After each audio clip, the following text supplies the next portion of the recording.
What happens in the end? I am in a confusing situation. Is this infidelity, or is it deeper than this? He was having the LDS missionaries visit us every Sunday to teach the good word. I finally got baptized just back on October 23rd of last year. Something that my wife had been pushing for the last 5 years. But here is the rest of the story. They were coming over more frequently within the last 2 weeks before my baptism. They were coming over almost every day or every other day. Then I asked my wife why they were coming over so often. She said that they needed a place to unwind and to relax, where they felt like family. I then asked the bishop about these frequent visits, if this was okay. Since I was relatively new to the LDS religion, he told me that this was not proper behavior, and that this is not the way it is supposed to be. So he stopped the home visits. I haven't seen them around except for in church on Sundays. Fast forward a few weeks, I found out through members of the church that my family were visiting the missionaries around town. I asked my wife about this. She denied it all. One of her daughters slipped up and told me about a few of the visits. My wife found this out and told me that it was none of my business. Fast forward a couple weeks, I received my cell phone bill and saw that the amount due was almost twice as much as usual, and that the minutes were excessively over the limit. She says that there was nothing going on, but I knew better. My one-on-one time with her had diminished ever since the missionaries came into the picture. Here is a side note. I confronted her about the 14-year-old daughter and the 22-year-old missionary about their kissing. She totally denied it. I have written proof that this did happen. My wife would talk to this one missionary for great lengths of time on the phone, yet I could barely get 5 minutes of her time. I expressed my concerns over this. Her reaction was that she booted me out of the house. Just yesterday, she filed a protective order against me and shut me of the bank account and our home and auto insurance. Last night, she told me, in a chance encounter at the church, that she was filing for a divorce. I was not physically harmful to her, but I did punch 3 holes in the wall that I had totally repaired and repainted the entire entryway. I had a temper. It was rare that it came out, but when she kept hounding and hounding on me, I tried to tell her to please stop, but this did not work. I tried to leave, but she blocked my path of exit.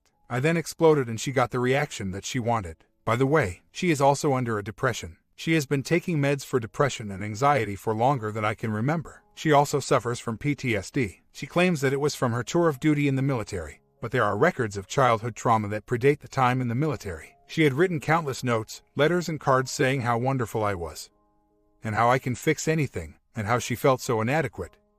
And why did she deserve me? Now, she is so cold that even her beloved father cannot get her to talk or come out of this pit of darkness. Something else to take into account. Her friends and family had told me that my wife is not the same woman that they have known, that she was a totally different person. She is not the woman that I had met 5.5 years ago. I don't know what to do other than to continue to go to counseling, ARP classes, and go to church. The church members are seeing the picture. I don't have to say anything. Comments: she is definitely having an affair. In the first place, the LDS is a patriarchal religion. It believes in the headship of the man. So obviously what your wife is doing has absolutely nothing to do with LDS. You need to go to your bishop, and he in turn needs to talk to the sending church and get these kids pulled out of the mission field. I personally doubt that they will do it though. They are more likely to try and cover it up. Any future conversations with your wife must be recorded with a voice-activated recorder. You must do this for your own protection. Next, you must separate your finances. Set up a new account for your paychecks. Cancel any credit card access that she has, because she can charge up anything and you will be responsible, unless you file for divorce. OP responds: ironically, I have already started to prepare myself for this. 2 days ago, I discovered that I was locked out of the bank account, so what money I had in there is basically gone. I will be setting up my own account at another bank today, as that yesterday. The person that I wanted to talk to was out of the office. Luckily, all I have is a Sears card, so I will take the steps to cancel or remove my name from it. My bishop had already taken steps to remove him from the area, but the last I know of, he is still active on the other end of the state. I do believe that there is a cover-up going on, but if I wish to be dirty, I will send several messages regarding this, along with the proof, letters involving both the missionaries and my wife and daughter. And if necessary, I will post them on the Utah major newspapers. But I am not sure of the legal ramifications that this will cause, but I believe, with the proof that I have the upper hand on this one. My wife had stated once, as to why the missionaries were coming over so often, is that she has not had the priesthood in the house for over 10 years, and that she wanted this so desperately. I think that she could not wait for me any longer and that she had taken her own steps to get it. I just found out last night that she had been excommunicated from the church because of what she had done to an ex-husband 10 years ago. I have gotten myself a recorder recently. I will be using it with any conversation involving my wife, or the church. I do not wish to be the bad guy, the dirty one, but I feel that I have to take the necessary steps to protect myself, especially if and when this comes to court. In the meantime, I am not sure that the local police can do anything, since this member had already moved, but I will take copies of my proof to the police and see what they can do. Who knows, maybe they can alert the authorities where he is. My wife will not like me for this, but since she had started the divorce, what all do I have to lose? After I closed my store last night, I went straight to the police station. With all the proof that I had, printed paper and a memory stick, the officer started to review the papers, but after 15 minutes of reading just the first few pages, he informed me that he will need more time to review everything. Unfortunately, he told me, unless there was more contact than just kissing and holding hands, there probably won't be enough to charge the things. But he did say for me to not lose hope. He did agree that this was very inappropriate behavior. He is not religious, but he still said that there must be boundaries. I feel a great weight lifted off of me when I did this. I am a man, and a father, who cares for his children. I was scared of reporting these incidents before, but with what my wife is doing now, I no longer have these restraints. But I am scared though. She uses to be in the Air Force during Desert Storm. She has guns and a history of anxiety and depression. She had been on at least 7 different types of antidepressants within the last 10 years that I am aware.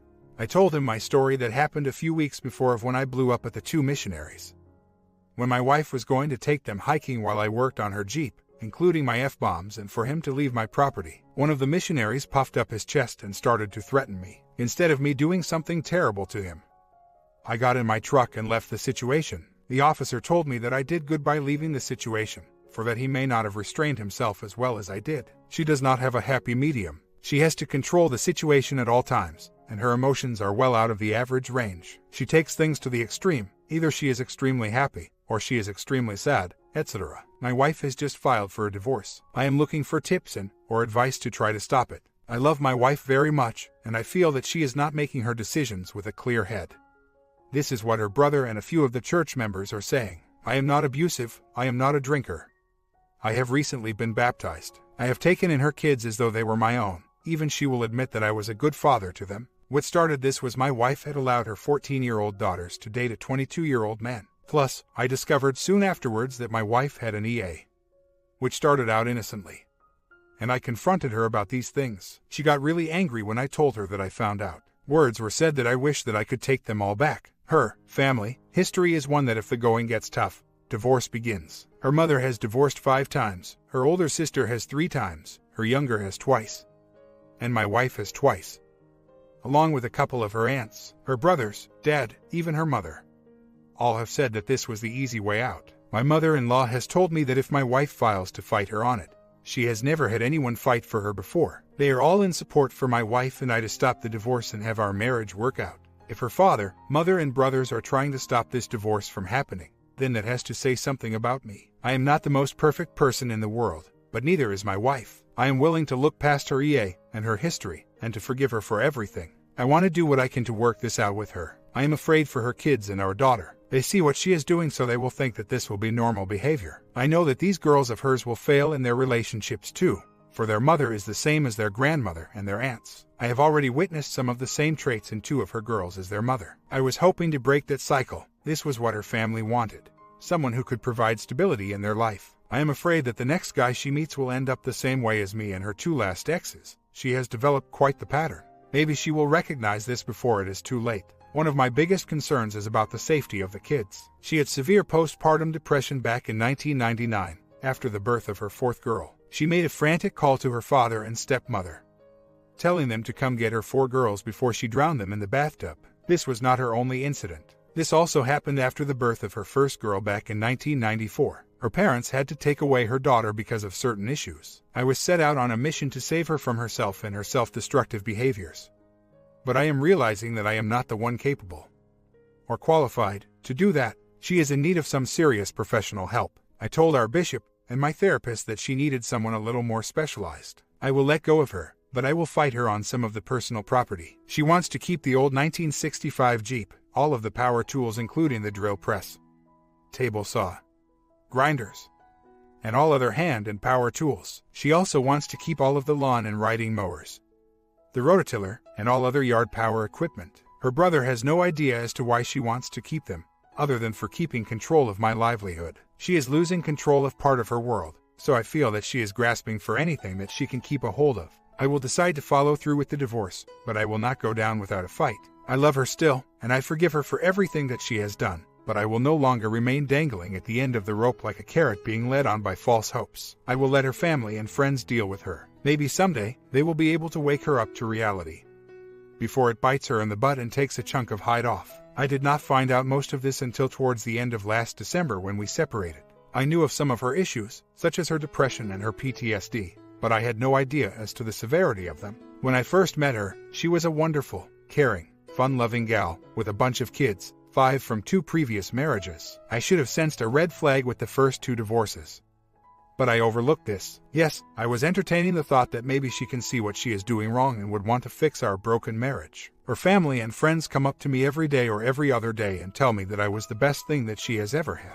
One of her cousins even said that she was stupid. I feel humbled by this, but there is nothing that I can do to convince her to stop with the proceedings. She shuts down anyone who tries to talk to her, including her dad, mother, brother, friends at the church, even the bishop. My W had a meeting with the bishop last week, and he caught her in a couple lies, so her credibility is weakening. Luckily, I had hard evidence of her actions to prove that she did in fact do the things that she tried to deny. She is unaware of the proof that I have, for if she did, I am sure that the crap would have hit the fan sooner. I have an attorney who I am supposed to be meeting on the 14th of March. Due to his busy schedule, this was the soonest that I could see him. If I have to, I will get a second job to pay for him to fight her at every turn. I wonder if he can subpoena her mental health records. Thus far, I am unaware of her having an attorney, but then again, she surprised me the last time that we went to court. What she is wanting out of the divorce will drain me financially. With my money, combined with her other 2 child support orders, she will be sitting pretty. I will be sure to inform the judge that she does have other incomes. I will no longer pursue the thought of saving our marriage. I will follow through with the divorce, hopefully with help from an attorney. I didn't intend to remarry after my first wife, but I did,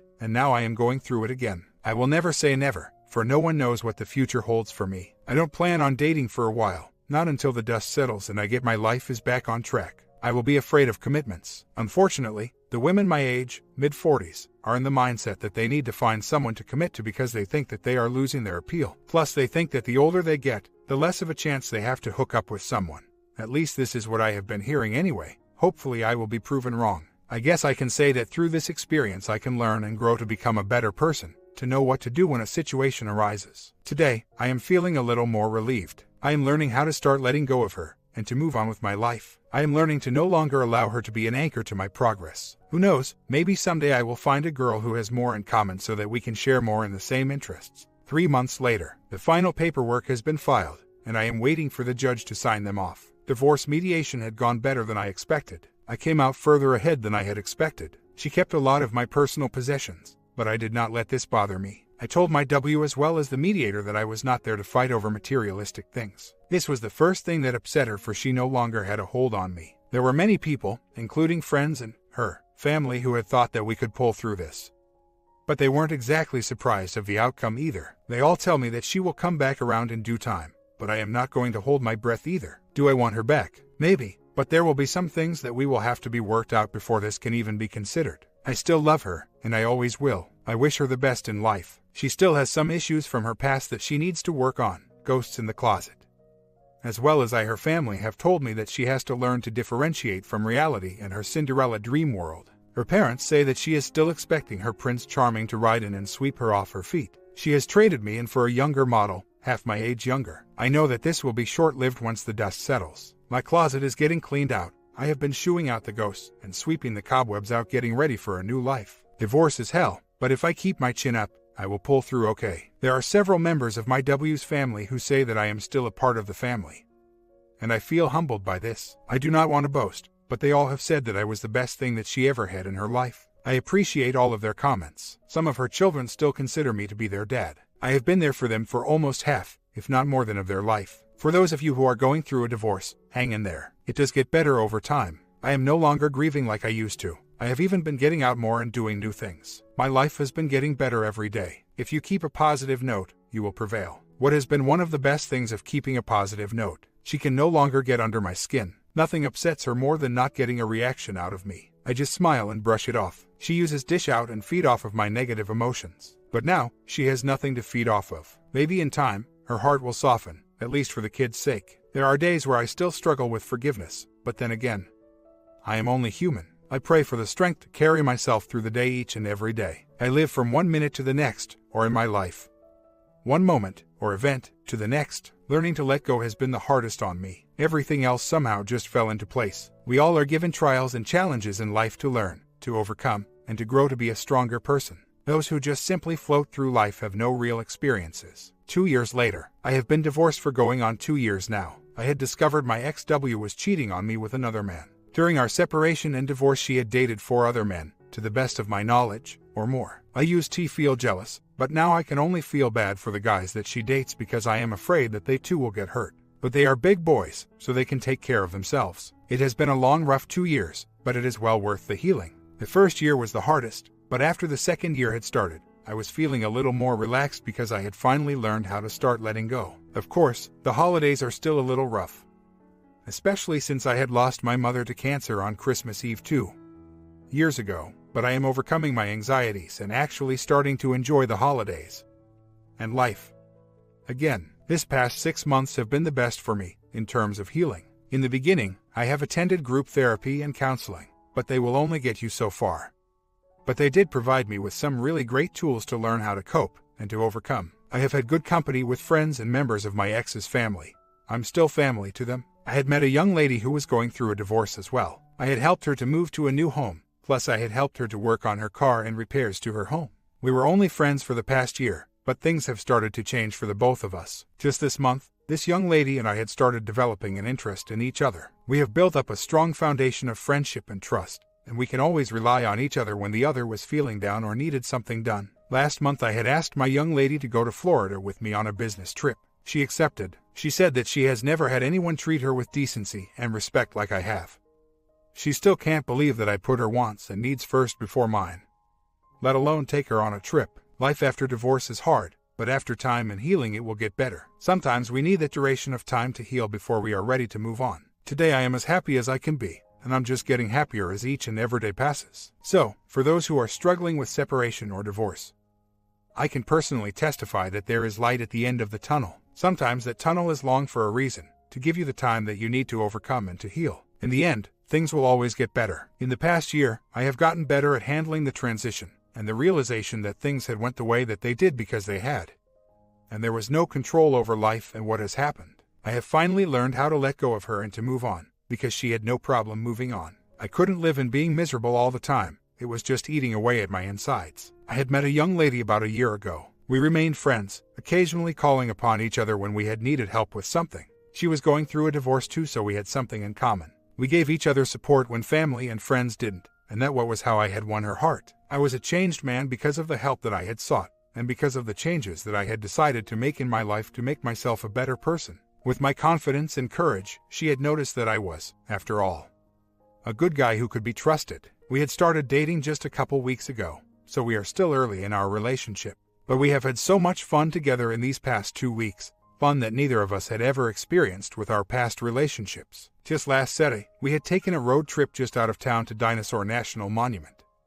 We live in Utah. Her car couldn't make it to Josie's Cabin, a historical landmark. So instead, we had just parked the car and talked. All of a sudden, she said that she wanted to do something crazy. I said okay, in a surprised manner. She wanted to make a snow angel. She got out of the car, buttoned up her coat, walked to the side of the road, and plopped herself back into the snow and proceeded to make a snow angel. I decided, what the heck, I will do it too. Keep in mind that she is 39, and I am 46. We had a blast doing this. After we had finished doing this and drove for a short distance, we had stopped at an overlook. She had another crazy wild idea and asked me to do something with her without asking what it was. I said sure, I'm up for game. She had put on a song on her iPhone and had asked me to dance with her on the side of the road at an overlook. I said yes. I have never danced before. It was a most wonderful feeling that I have ever had. After that we had went to the quarry and had a tour. She hasn't been to there since she was in grade school. The rest of the day had gone great. We had the most fun that we could have ever had. So, I can personally testify that good things can happen after divorce. You just need to make the necessary changes to your life,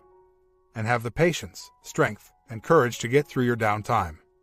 And never get into a hurry to date. All good things will happen to good people, all in good time. Story 2. Good afternoon all. Like the rest of you, I'm experiencing a dilemma. My husband and I are approaching our 1-year wedding anniversary. However, it has been nothing but issue after issue since the day we married. To make a long story short and cut to my immediate problem, we're having unresolved issues about timing. For whatever reason, he now feels as though he can come and go as he pleases. When he leaves, he never calls and never checks on me and his 15-month-old daughter. I usually don't know where he is or if he's okay until he comes home. Now, I'm pretty sure this will land us in divorce court and soon. I find this behavior highly disrespectful. He never says where he's going or when he'll be back. My position in all of this is, if you can't give details on what you're doing or where you're going, maybe you shouldn't be doing it or going there at all. And what are you doing that prevents you from making sure your wife and child are okay? Especially since he leaves hours at a time. I don't know if there's an affair going on or not. And while his behavior is not a weekly or even a monthly thing, I'm still beyond furious about it. I've tried talking to him about it. We've argued about it several times, and although not often, it's still happening, which still doesn't make it okay. I don't believe that adults should put curfews on each other. But if you're leaving your home at 9 p.m. to go out, there's no reason you should be walking back into your sleeping household later than 3:30 a.m. And if you plan on doing so, put in a call or text. I feel my husband has unfairly made me responsible for his happiness, turned unhappiness. But now that I sit and think, I've never known him to be a happy-go-lucky person. Content maybe, but it only makes sense to me that if you're an unhappy person, being married won't change that. You've just found someone to blame for being what you already were. I'm not perfect. And yes, I find myself unhappy with myself at times. And sometimes it even makes me feel like I'm unhappy with my marriage. But I never make him responsible for it. Because in the end, I know it's an issue that I need to take up with myself. Sure, I have issues with my marriage that I'm not happy with. But that doesn't make me unhappy with my marriage overall. I'm willing to work at those issues. Yes, I want to be a good wife, mother, lover, companion,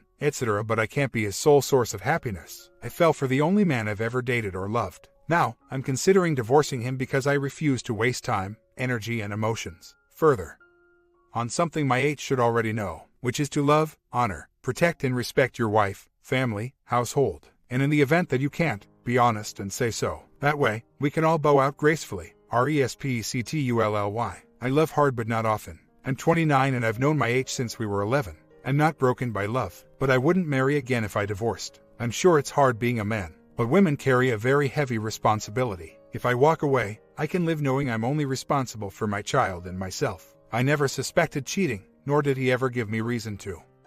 And he was a great provider. However, I was not willing to keep quiet about his hang out all night with all of my single buddies who don't have a life or any real responsibilities attitude. Behavior he was beginning to display. It didn't happen regularly, but it needed to stop before it turned into a bigger problem. In no way was I trying to control him. However, I do believe that too much freedom can open doors to unnecessary problems. It was disrespectful to me and the household. In addition to that, there's nothing a married man needs outside of his home after 4 a.m. After trying several times to talk about it to no avail, and after arguing several times about it to no avail, I was ready to move out of our home with our daughter, who is now 18 months. I chose to move out because I wasn't willing to go through the motions of trying to make him leave. I knew what I felt and I knew I was sticking to it. I feel like when it comes to relationships, either you're going to accept a behavior from a person or you're not. If you're going to accept it, don't complain, don't fuss. Just sit back and take it. But if you're not going to take it, do something about it. I felt that there could have been a middle ground. However, he was not trying to create one. Fast forward to now. A lot happened and eventually I did leave. We've been separated for nearly 1 month and a half. While separated, I have not attempted to talk to him about reconciling, or divorce for that matter. I left him alone in our home with his thoughts. I wanted him to figure out if he really wanted to be married, or if it means more to hang out all night with his buddies. We only speak about arrangements for our daughter. During this time, I've refocused my attention. I've been working really hard in the gym, spending a lot of time with our daughter and my family. While I have been thinking about him and our situation a lot, I haven't allowed myself to fall into depression or obsess over it. I cried a lot initially, but I knew I needed to be stronger. I know in my heart that I want to be a good wife to him and a fair one, but I want it in return. 2 days ago, I received a text out of the blue. He wanted to meet for dinner at my favorite restaurant. He disclosed that he definitely loves me and wants to work on our marriage. I wholeheartedly agreed,